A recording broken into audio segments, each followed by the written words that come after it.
রোনালদোর ছেলের ১০ গোল। মাঠে নেমে প্রতিপক্ষকে গোলবন্যায় ভাসিয়েছে রোনালদোর ছেলে ক্রিস্টিয়ানো জুনিয়র। আল নাসেরের হয়ে এক ম্যাচে দলের ১০ গোলের সবকটি করেছে ১৪ বছর বয়সী ক্রিস্টিয়ানো জুনিয়র। বাবার ৪০তম জন্মদিনে রোনালদো জুনিয়র মাঠে নেমেছিল আল ইত্তেহাদের বিপক্ষে। এই ম্যাচে প্রতিপক্ষকে পাত্তাই দেয়নি রোনালদোর বড় ছেলে। ম্যাচ জুড়ে দেখিয়েছে দারুণ নৈপুণ্য। এ ম্যাচে ইত্তেহাদও খেলেছে সমান্তরালে, তবে শেষ পর্যন্ত হাড্ডাহাড্ডি লড়াইয়ের পর আল নাসের ম্যাচ জিতেছে ১০-৯ গোলে। যেখানে আল নাসেরের ১০ গোলেই সবকটি এসেছে ক্রিস্টিয়ানো জুনিয়রের কাছ থেকে।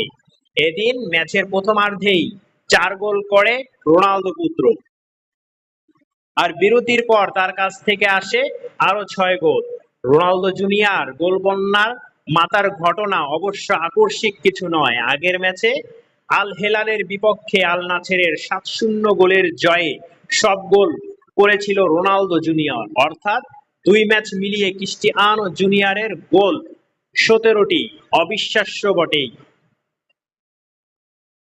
নিউজটি যদি ভালো লাগে একটি লাইক দিবেন আর চ্যানেলটি সাবস্ক্রাইব করে সাপোর্ট করবেন।